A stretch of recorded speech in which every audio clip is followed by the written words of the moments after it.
All right, moving on to, we're back in open session. The time is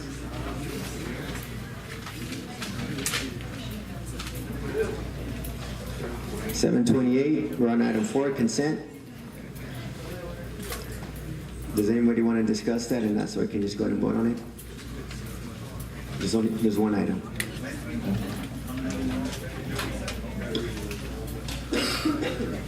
Move for approval, sir. We have a motion for approval. I'll second that. All those in favor? Those against? Okay. We're on to item 5, individual items. We're on number 4. 4, yes. Can I pull item, well, There's only one item. okay, I apologize. Okay, we're on to item 5. Individual items. A, discuss and approve the Vestal turnaround plan. Mr. Madrigal. Yes, Mr. Chair, at this time, we're going to have our principal, Ms. Gonzalez from Vestal Elementary, along with staff, Dr. Harrell, that will present the Vestal turnaround plan. Thank you, Mr. Superintendent, Board President, Board of Trustees, Cabinet, and Harlandale family and friends. Tonight we are here as required by TEA code to approve the Vestal turnaround plan. As you recall, we've talked about this a couple times, but we need to have it uploaded to TEA for commissioner approval by June 17th. That's why we're presenting it today. After a campus has been identified as improvement required for 2 consecutive years, the campus must develop and submit to the agency this plan explaining the campus's systemic approach to producing significant and sustainable gains and achievement. The campus had a timeline in which they were to obtain stakeholder input in several methods, and they did that by posting it at the website. They, the principal held several stakeholder meetings at her campus, scattered throughout the days into the evening, so she could frequently ask parents for their input. A survey was given. The parent coordinator for the district also talked to parents in English and Spanish to gain input on the turnaround plan. Finally, and not finally, but along the way, the staff was also asked for input on the plan. So several stakeholder groups have informed this plan, and that's what she's here today to present. What I'd like you have a copy of the actual document that will be uploaded. However, when you look at it, it's hard to see all the text because of its format.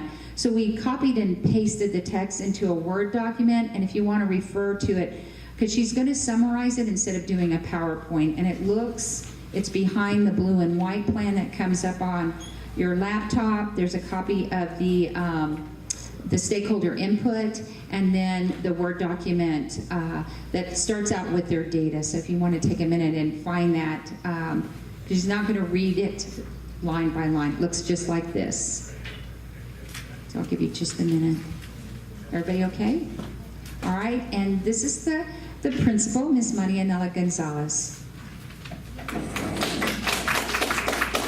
So good evening, President, Board President, Superintendent, Cabinet, members of the board. I'd like to start the presentation by giving just a little bit of history as to how Vestal became an improvement required campus. In 2014, under the 4 indexes, Vestal did not meet Index 1 by 6 points. The target score was 55, and we had a 49. It did meet Index 2, out of a 44 out of 33. It did meet index 3, closing performance gaps. Target score was a 28, and we made it with a 28. Unfortunately, index 4 was not met. We needed 12%, and we received 11%. So that gave us 2 indexes that we did not meet. That's year 1. Last year, year 2, 2015, again, we failed to meet index 1, 57 out of 60%. We met index 2, 38% out of the 30 required. Did not meet index 3, 26 out of the 28% required. And then we did meet index 4. We received 13% out of the 12 required. So for those 2 years, we failed to meet 2 indexes, which puts us now in the position of having 2 years under improvement required. We are hoping, of course, that with the changes that we made this year, we do meet all the indexes. So far, right now, with our 5th grade results, we are meeting with the reading and the math. We have met index 1, just very preliminary, 64% out of the 60% that we need. That is with the second administration. So again, considering the work that we did, we're hoping that we did meet that. However, not knowing yet where we are, we needed to meet with the help of Region 20, Betty Damiani, curriculum and instruction, and we had to find a root cause as to why the possibility of us not meeting and again falling into improvement required again.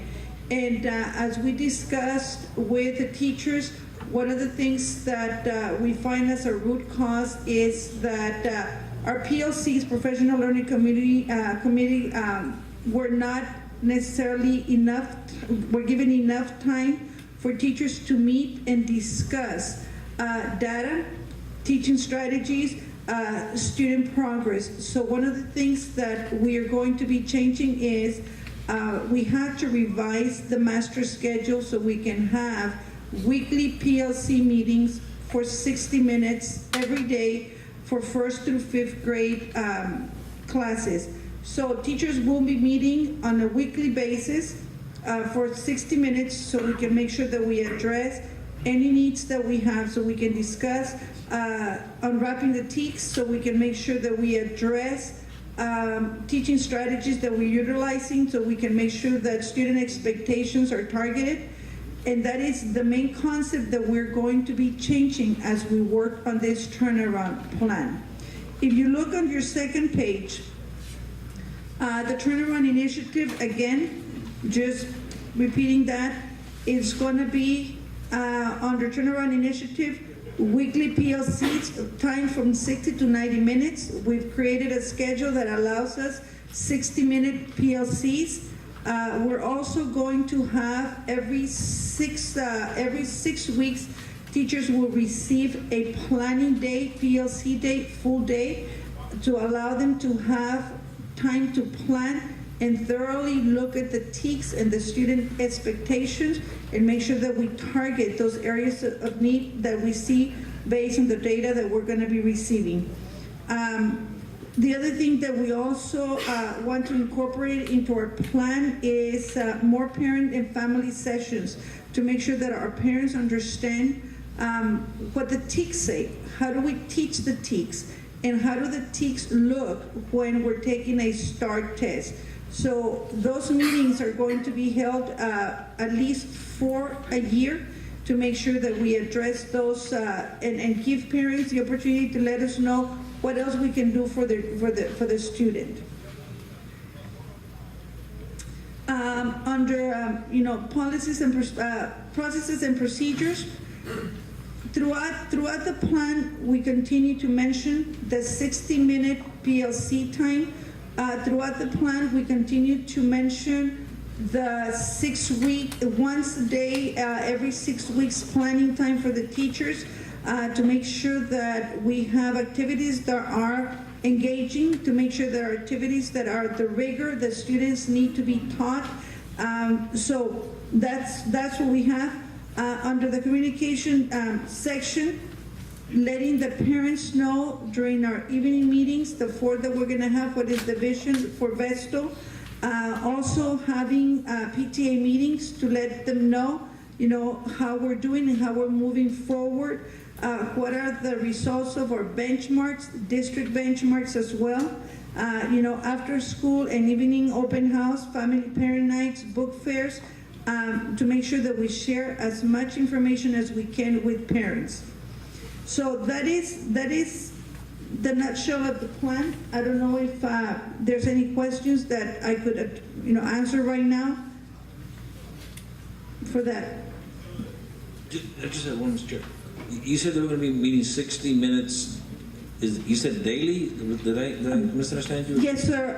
Every grade level will have a once a week PLC time. Once a week, okay. Once a week. Every grade level will have once a week, and support staff is going to be covering them during the time that we have PLC.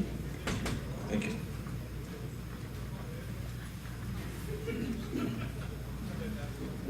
Mr. Chair? Mr. Moreno? Yes, and Ms. Gonzalez, and obviously understanding the planned learning communities, that's going to be an efficient tool and a very effective tool in enhancing the understanding and the fluency for our students, and also providing our teachers with ample support. I like the plan. I like the way that you kind of created it and utilized that, because that's one thing as a teacher is you never get enough of. You never get enough time for planning, because in a lot of cases too, what you're going to find yourself doing is doing other things. If you're short subs, you might be watching some other person's class, or you have a parent meeting, you have this, you have that.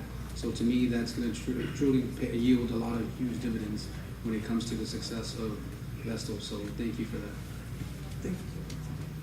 Mr. Chair, how many of these programs are you already doing in the district, in the campus? We have our PLC in place. We were doing PLCs already. The thing is that they were not necessarily very targeted as they should have been. We will discuss, for the most part, a lot of data. The data that was discussed was data from the district benchmarks or campus benchmark, but because of lack of time where the teachers, administration was doing the data and then presented it, instead of them working on it and dissecting it. And I think it makes a big difference when teachers do it on their own as well, so they can see, this is what we need to make sure that we target. So we failed to do that simply because of time. The urgency of making sure that they had the data, and we didn't waste time, for lack of a better word, asking them to do that. So PLCs have been in place. We didn't have a family night per se, and that's one of the things that we're going to incorporate. But we did have parent meetings, and we had a parent meeting for every grade level at the beginning of the school year, and then we had 2 more for the upper grades, 3rd, 4th, and 5th, in the fall, to make sure that we explain to parents what is the meaning of the TEKS, and they can understand what a TEK means in a problem, or what a TEK means in a paragraph, in a reading, and so forth. So we did have those meetings. We had second cup of coffees. Avance helped us out with it, and we held 3 as well. But having more structure in our PLCs, I think that it's what is going to really help us to make sure that our scores get better. Thank you. And that's basically what I was going to refer to on the TEKS. Did you get a good response from the parents, or did they kind of understand it? They requested a second meeting, or a third meeting actually, and unfortunately, the parents that came were not, but maybe 3 or 4. So when we had that initial meeting, we had a full house, and then we scheduled another meeting, and then we probably had half of that, and then when we scheduled the third meeting, it was much less than that. So we continue to offer, the open houses, we continue to offer those meetings, but sometimes the parents who visit they're not there. So makes it a little bit difficult. Thank you, and I know the difficulty on that, but that sounds good. Thank you. Mr. Moreno. Yes, Mr. Chair, I'd like to move to approve the Vestal turnaround plan as presented. We have a motion. Second. Ms. Carrillo, second. If no further discussion, all those in favor? The ayes have it. Motion carries. Moving on to item 5B, the board and staff will discuss the Harlandale ISD elementary math resources and provide further guidance and direction for possible approval. Mr. Madrigal. Yes, Mr. Chair, I'd like to mention that, of course, we discussed this at the curriculum meeting, and of course, you and I had the conversation about us putting it on the agenda just to come back and talk about the idea that we wanted to make sure that we spent some time this summer with the TEACS resource system and starting to put plans together and lesson plans and work on curriculum writing and breaking down the TEACS and the SEs, and wanted to make sure that that was going to be part of our total comprehensive math curriculum and program for Harlandale ISD. Of course, we did discuss at the curriculum meeting the other day, we did share with our committee members, we did share with them the three different, all the three different tiers of instruction, from tier 1 instruction, tier 2, and tier 3 instruction, of all the options that are available to classrooms, classroom climate, classroom management, transition, routines, and for the whole child. And we shared that and put it in everybody's HH packet. So we're just here to further discuss some possibilities or options. When we did leave the curriculum meeting that we had earlier, we said the staff would be bringing forward a recommendation with a possibility. We discussed data. We discussed all of our different schools that use certain parts of or certain options of the curriculum tools that they have and which schools didn't. So we talked about things like that. We had different discussions about, but mainly we covered all of the options that we have for that first tier, and then tier 2, and then tier 3. But again, I know that we discussed about putting this on the agenda for further discussion. So were you going to present something to us, or? What we were going to present to tell you this evening is that we are on schedule to continue to have the training. Our staff is currently going to go into the training with the TEACS resource, and we're going to go ahead, and we also discussed the idea that we're going to wait till the only data we have right now is our 5th and 8th grade. We just got, yesterday got the scores back on the second round of those. We still haven't gotten 3rd and 4th grade results. We should be waiting those to come in, but again, once we get more data and stuff, we'd like to bring the options and recommendations from staff to the full board. We do have, I know Mr. Moreno and Ms. Cáceres did attend the meeting, or they would like to add anything else that we discussed, but to let you all know that we're still working along and reviewing our data and bringing different, and sharing with you all the resources that we do currently use throughout all of our schools. Mr. Moreno? Yes, just to clarify, Mr. Wilson, I mean, the item hasn't been noted, but it is a resource that we use in terms of the curriculum. Am I able to reference something towards the data about RN?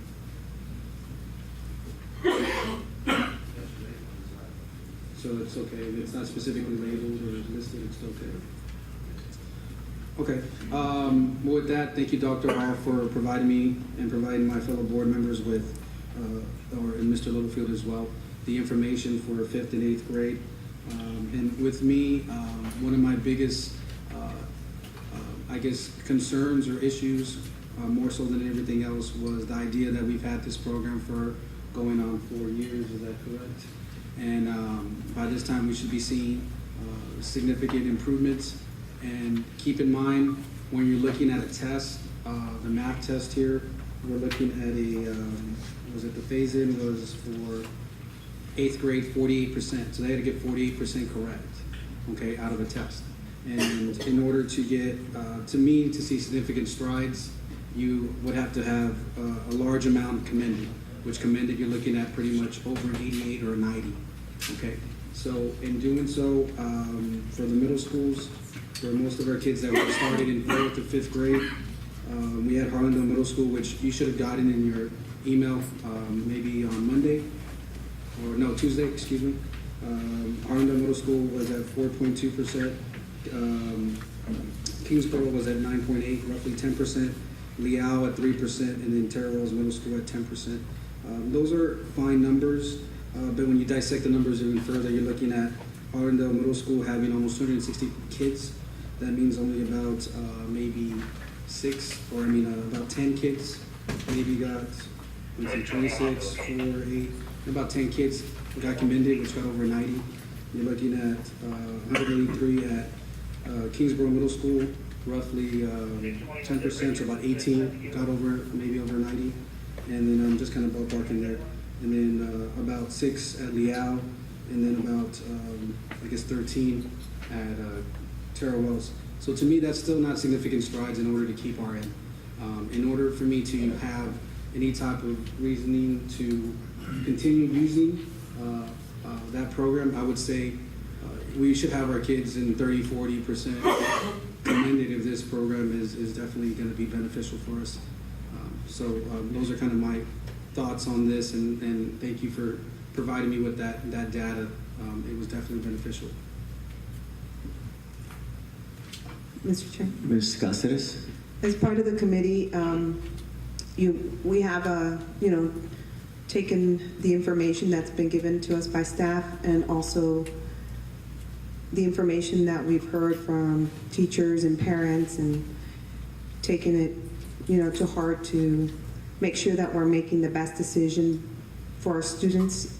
And like Mr. Moreno just stated, there has not been any significant strides or where we've seen a significant improvement in the scores of our students to continue to keep this program.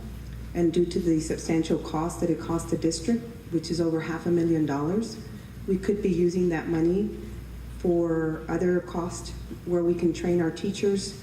And now that we have this new resource, which is the TEACS resource from Region 20, that would definitely be something that we could put our money towards to be able to set up the staff to do that throughout the summer. And I think that was one of the recommendations that Mr. Madrigal had also made. Is that correct, sir? Yes, ma'am. One of the things like we shared at the curriculum meeting, the TEACS resource system, the one that we're going to use is a rubric to help teachers and staff, again, design model lessons that make sure that they're aligned, and they're aligned is a process that all of our administration, central office staff, our coordinators, directors, everybody's going to be trained. We'll be doing that this summer early into the fall as we create this bank of model lessons to the TEACS resource. But the one thing that we shared the other day, and well, that's what we plan to do to answer that question, but I'll go ahead and answer some other things when you're done. Thank you, sir. Well, yes, and that was the information that I was referring to.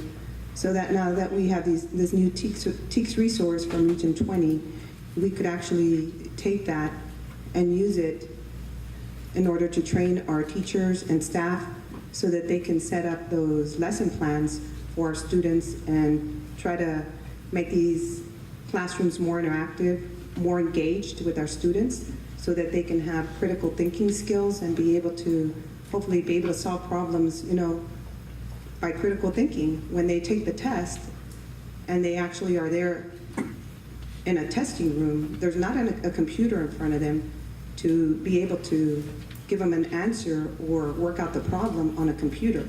So our students have to have the ability and the skills to be able to do that with their own two hands and be able to think through these problems. So I think that this is going to give the teachers an opportunity to be able to teach in the classroom and also hopefully be more successful, and we'll see how it goes throughout the year. So that was the recommendation from the committee. And we've been back and forth with this for a while, but we know that for the majority of our students, this program has not been very successful, unfortunately.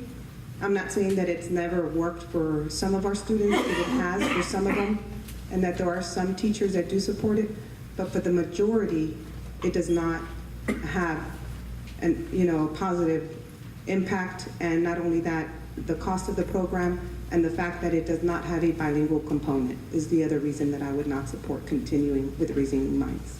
Thank you. Mr. Maragall, you wanted to comment? Yes, Mr. Chair. One thing that I do want to share is, again, that we did share with the committee, we're in, of course, in the process of budgeting and working on putting a budget together for next year. But I do want to share that, of course, we did hear the committee and the board's idea of move forward with the TEKS resource system and creating model lessons and building our teachers' content knowledge so they can build better lessons. But also, I've also taken the time to do what the board has asked me to do periodically, is to listen to all our teachers and all our staff members. I do have a number of schools like Bessel that presented here this evening that is a school that has shown growth and is in support of RM. We did allow our schools last year that wanted to use it, used it. Those schools that didn't want to use it, didn't have to use it. These options is just an option, it's just another resource. Again, right now going into next year, the amount of money that we spent in RM the last year or so, this year, my understanding, the cost would be about half of that dollar amount, because again, not all our schools are using it, so we don't need the number. We're just allowing those schools that want to use it to use it. I know that we had 1, 2, 3, 4, 5 schools that used RM that went up in their percentages. I did have 2 schools that used RM that went down, but I do have 1, 2, 3, 4, 5 schools that used RM that their math scores went down, or that didn't use RM and their school math scores went down. I have that data, I've shared that with the board, I've shared that. Again, I have a number of principals and teachers that want to use it. I have a number of other ones that don't want to use it. Those that want to, use it as a resource, part of Tier 1 instruction, and those that don't want to do not have to. They still have all the options on the different sheet layout that we shared with you, Tier 1, Tier 2, and Tier 3. But I do want the board to be aware that I do have a number of principals and staff members that do want to use it. But again, it'll be the ultimate board's decision if they choose to purchase it or not. Mr. Chair, Ms. Carrillo? can't we allow for those that is successful, for those campuses that have been successful using Reasoning Minds, continue to use it, and those that choose not to use it, continue not to use it, for it to be more of not a sole source? Yes, thank you. Being used as a supplemental as versus, the only thing. My son used Reasoning Minds, and it worked well for him. And what doesn't work for others, may work for others. Every teacher teaches differently. Every teacher has a different strategy in teaching. And if those teachers, they feel strong enough that they want to keep it, who are we not to allow them to, so they can continue to teach for children, bottom line. And those that choose not to want to use it, that's fine. They have other strategies, to bring in their TEKS and their math, so they can bring up their scores. So as a parent, I would like for us to keep Reasoning Mind for those that want to continue using, only because I've had a good experience with it with my son. Mr. Boogie? Thank you. I just have one quick question. Would it be the principal's directive whether or not they use Reasoning Minds, or would it be the teachers themselves decide whether or not they want to use Reasoning Minds? Mr. Chair, what we did, to answer Mr. Quesada's question, is, again, we allow the teacher, like our board asked, the teachers to work with their campus leadership, and instructional leaders, to decide if they want to or not. We have some schools that, within the school, some people have elected to use it, some people have not elected not to use it. I know in the conversation from some people, from some of the instructional leaders that choose to, both the instructional leader and the teachers on the campus believe in it. Those that choose not to feel that they can use other resources to be able to get the job done. And so we've left it up to the individual instructional leader of the campus and the individual teacher. But again, we wanted to be able to give our teachers, every teacher, an option of to use it or not. It's just another resource. It's just another tool in the toolbox for them to use. We've also heard, or have heard also with Mr. Abunas and other board members, we don't want a computer to teach our kids for the whole instructional time. But we also had a committee that we put together that had the chance to look at the model and to look at what the small group instruction and look how you can differentiate instruction using this one particular resource is just one of many others. It's not the only thing that they're allowed to use or expected to use, they have a choice of all those options that are in a tier 1, as well as the options they have in tier 2 and the options they have in tier 3. But again, I will share that one of our main focus this year, or this summer, is to get highly qualified and trained in using the TEACS resource system, because we do feel that the more knowledgeable our teachers are in knowing the content and knowing exactly how it needs to be taught and how it's going to be assessed is going to be the key to our future and our gains and our scores. But again, it's just an option, and it's up to the individual instructional leader and teacher. Mr. Chair, Mr. Oreste. why is it, Mr. Madrigal, that your data is showing that we're showing improvement in some schools, yet we're getting statements saying that we're not showing improvement since we've been using this program? It seems like this has become more of a power struggle as to who can say we can use it or who can say that we can't, rather than looking at what's in the best interest of the students. And I look to Mr. Abundis, Mr. Moreno, being educators, Miss Dr. Hall, to find out, and of course Mr. Madrigal, to find out what is in the best interest of the students. Forgetting how many teachers don't want to use it. It's up to our principals as to who is going to use it, and up to our administrators and who is not going to use it. I don't think it's up to a group of teachers that's going to say whether we're going to or not. If it's part of the job, it's part of the job. So what is the actual answer, Mr. Madrigal? Is the data showing that we are improving, or is it showing that we are not? Mr. That's a good question. One of the things that we're finding out as we look over and review data, one of the things that we recently have stumbled into is that sometimes it's a combination of both. One example that I'm going to give you is sometimes it's very difficult to move a teacher one year that taught 3rd grade, and then next year they're teaching 1st grade, or they're teaching a different grade level. The teachers change, and it's a different curriculum for them to teach at that grade level. And I think what happens is our instructional leaders need to be a little more patient, and once they've assigned someone to a particular grade level, it's about training, it's about growing the content knowledge in depth and better understanding it. I think after doing it, for a few years, teachers get better at what they do, but sometimes we really need to look at it as a district, and I've challenged our C&I department to challenge our instructional leaders is why do we continue to move the number of teachers that we do every year from different grade levels to different grade levels, because the bottom line is every teacher that has their kids for 177 days, that young man or young lady should leave that classroom with some gain of knowledge and growth over that one school year. And us keep changing teachers around and moving people around, I think hurts us more than helps us. So we need to look at both instructional leaders making assignments and looking at the staff development training that we're providing our teachers, because we feel that that's going to help us make the gains that we need to make. I think that good teaching is good teaching. Good teachers differentiate instruction. Again, RM is it's just another resource. I think those teachers that implement it like it's designed to implement have more successes than those that do not. But again, it's up to the individual teacher and instructional leader to make sure that it's being carried out as it needs to. And that's with any program, whether it be RM, iStation, it doesn't matter. It's the fidelity of how you do things that carry out the end results. The other thing is the other thing is how we pay for RM or any program. This is funded partially by grants. So how much money or what percentages from the grants, what percentage comes out of the fund balance? The only thing our board has approved that comes out of grants up to date is our pre-K 3s with the SA, pre-K for SA.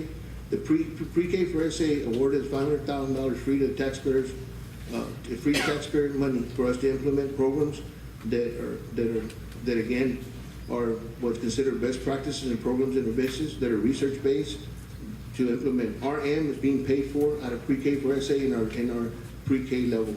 Out of our K or 2nd grade to 5th grade is being paid out of the general fund. And I know that RM has been working with not only our school district, but the school districts they work with. And because the state, there's more and more schools, districts throughout the state, and TEA pushing for that particular program, that their fees have gone down. Right now, it would probably, for those instructional leaders and teachers that would choose to use RM, it would cost about $24 a student to implement for that teacher and that instructional leader to have RM accessible to their students on that campus. The prices have come down. We're not gonna spend the $500,000 that we spent in the past because we've already got trainers of trainers. Like staff has shared, we've been implementing RM for a few years now. We have people that know it better than they did a few years ago. So the cost would be significant, almost cut in half of what we've spent in the past. We plan to use those dollars to, again, to hire staff, like Mr. Bundes has recommended, suggested, to hire staff to, again, write curriculum and help with the TEKS resource, so we can use that also as another tool to put in our toolbox to help our students and our teachers. Mr. Chair. Ms. Cáceres. Just so that my fellow board members know, this is my second year on the curriculum committee, and prior to this year, when RM was part of the math program, it was required that the teachers teach RM to our students. It was not an option like it has been this year. And even when it has been an option like it has this year, Mr. Madrigal, you said that there was five different campuses that had an increase in their scores, and I looked at those scores, and those increases were only at maybe 1 or 2%. So they were not significant increases in their scores. There was maybe one school out of 13 schools who maybe had a significant increase, sir. But you can correct me if I'm wrong. Based on that information that you have there in front of you, from what I saw when I looked at that information, there was only maybe 1 or 2 who had a significant, maybe about 5-point difference or percent difference. Other than that, it was only a 1 to 2% difference, which does not give any kind of significant increase in scores for our students. And the cost of this program, even if it's going to be half of what it is currently, is still going to be $250,000 for this district, where we could be putting more of that money towards our teachers and those people who are going to be actually creating these lessons. If we use our TEKS resource system from Region 20, that ought to be sufficient for our students. Mr. Chair, what I currently have right now is I only have the first round results for 5th grade. I don't have the second round results, so I can share the more updated. I do have the results of the ones I have right here that I can share. I can wait, sir, if you wish, or Ms. Cáceres, if you wish, I can share the one schools that did. Like Bel Air Elementary is an RM school. Their first round assessment last year was a 68%. They went to 78. Rayburn was at 78, went to 68. Schultz went from 80 to 85. Stonewall Flanders went from 53 to 56. Vesta went from 51 to 62. Wright went from 56 to 64. And Collier went from 78 to 64. Columbia Heights went from 77 to 70. And then I have the data for the non-RM schools. So there was schools that were using RM that actually went down in their scores as well. Yes, ma'am. There's 1, 2, 3 that went down. And then we have 1, 2, 3, 4, 5 schools that didn't use it, that all 5 went down. Okay, so what was the total of the schools that did use it, sir? And I apologize because I don't have that in front of me. That's right, ma'am. It was Bel Air Elementary that used it. And of course, when I say No, how many? A total of how many? how many, the schools, 1, 2, 3, 4, 5, 6, 7, 8 schools. So out of the 8, And then we had 1, 2, 3, 4, 5. The only thing I didn't want to share with you is this is, again, based on schools that have 5th grade teachers that used it versus schools that have 5th grade teachers that didn't use it. I don't have the 3rd, 4th grade results. I just have the 5th grade results because every school district is just getting the rest of the results in right now. okay. And I think one of the biggest issues that has been brought to our attention is that it does not have a bilingual component either. And so that's not something that's beneficial to our students or our teachers because it makes it more difficult when they have to sit there and have to translate all the information to our bilingual students, which we have quite a few of in our district. So my position is going to stand the same as far as RM is concerned. I believe that we ought to go with the TEKS resource system from Region 20 and continue to allow the teachers to teach and allow them to create these lesson plans along with our staff in order to have a better program for our students this coming year. Thank you, Ms. Cáceres. Mr. Mancha, you had a comment? Mr. Chair, just real quick, these are the 5th grade scores, am I correct? Yes, sir. So that means these kids have been using RM second, third, and fourth before even changing the plan, right? So just, what I'm thinking about, if they used it in second, third, and fourth, their score shouldn't have gone down if they were already working on the RM throughout these 3 years. You know, it should have still shown a lot more progress, because these kids are the 5th grade kids, so they've already been using the program for 4 total years. So the score should have been way, way higher. Because if my kid is using RM in 2nd grade, and then 3rd grade, and then 4th grade, by 5th grade, I expect them to excel on that program. You know, using this program, if it's so successful, that's one of my biggest concerns, and that's why I had asked Mr. Littlefield to do some research on just 3 of the schools that were in my area. You know, and when I got the numbers in middle school, you know, I was very disappointed, like Mr. Moreno, that the scores weren't as far as I wish they could have been. You know, have we gone and looked at other campuses? I know Southwest is using the program, yes, and their scores are like phenomenal. You know, so can we kind of, you know, I like to call it stealing, kind of steal their idea, what they're doing over there, and kind of implement it here? Yeah, I think, I'll let you answer. Mr. Chair, Mr. Manches, we also look at patterns, because if you see Terrell's 8th grade scores that just came out and look at their feeder patterns, you tend to see some things, so we're looking at feeder patterns, we look at which ones. I think it's like anything else. I think it's a fidelity piece. I think it's, some people use some programs and some resources better than others, but we continue to train and provide all the staff development support we can. Like I said, we put a committee together that went out and visited all the resources and they came up with a rubric themselves, and they decided what were non-negotiables that they felt needed to be part of the program, and they presented, and again, some people felt that the majority of the group's presentation was that they didn't see there was something else, that there was a better resource. And you're correct, and speaking to some of them, the RM program wasn't implemented in that program that they were given. It was all of them except RM. I think if you would have put RM, maybe we could have gotten a better idea of how they felt. Well, we were told that not to interview RM, so we didn't even interview RM, because we already had. Mr. Moreno, you had a comment as well? Yeah, and I think this will be kind of my last thing. I think we've been discussing this for roughly a year, and I think my stance has been the same. Not only that, I've just been able to find more and more reasons to not be in agreement with the program. I mean, the data that I looked at now, ultimately, we want our kids to be commended, and we're not having that.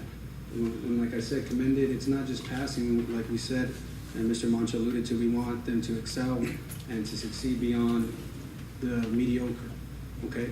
And ultimately, 48, 42% isn't good enough, okay?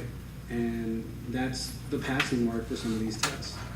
And what we're looking at is we're not having enough kids getting commended on their scores to justify continuing this program even at half the cost, which is still $250,000. And unless these kids were succeeding at the commended level, then perhaps we can entertain that idea. But ultimately, a matter of 60 kids out of 600 isn't good enough. And that's my final stance on it. When you want to look at the numbers, look at the commended numbers. And I think that will give you an idea on how successful this program is. Thank you. I'll just make a few comments myself, just kind of to touch on what you were touching on, Mr. Moreno, at the end, because we need to get students that commended, because that's what Index 4 is, you know, and that's what Index 4. How many kids were recommended in math and reading? Put in the formula, and you come up with the numbers like Miss Gonzalez I mentioned earlier. Her first year, she had only a score of 11 when you needed a score of 12. So that's just based on commended students in math and reading. So just, and another thing, kind of like what, Ms. Carter, if you don't mind, I'm going to touch on your comment a little bit, if that's okay. She mentioned, you know, can we leave it up to the principals? I mean, you asked to the teachers, not really, because Mr. Oresta made the good point earlier. It's really up to the instruction leader, which is the principal. So the principal at that campus says we're going to use it, even if the teacher doesn't want to use it, they have to use it. So that's a kind of double-edged sword there. So then, but my question to you, I guess more to Dr. Haro, can you keep mentioning it supplemental? The last 3 years we weren't, that's not the word we were using for RM. I know, but that's... Let me finish. Okay. You were not supplemental and RM did not go together. From what y'all presented to us the last 3 years, RM was the comprehensive program for the math, For our fifth math grade teachers. only. It was the core program for fifth grade. It was supplemental for So second how was our grade. second and third graders there for over an hour each day? And I know well- that because my kids were, and I share these stories with you guys. And so I think, and we've shared stories too, where we called them the TEACS roadmaps, which had offline and online lessons that looked at weekly to monthly to 6 weeks chunks of time. And all the resources that you saw in the curriculum cake were included in that. So when to use RM and when not to use RM. Because that's the first time you mentioned that, because to be honest with you, it's always been comprehensive for even third, fourth, and fifth. So for you, I Well- mean, that's just from what I remember. I'm not Yeah, arguing or sure, anything. sure. No, and I believe and second grade was the first year last year, but again, doesn't have the bilingual component.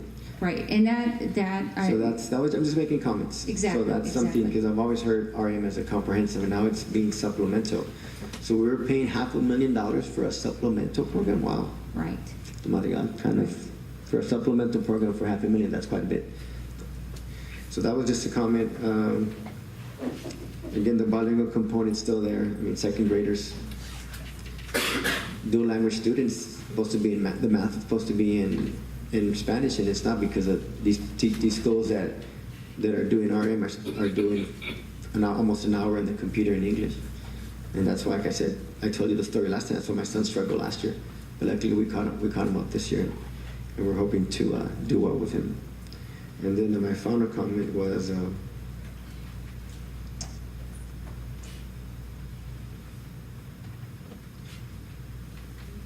think that was pretty much it. Just my biggest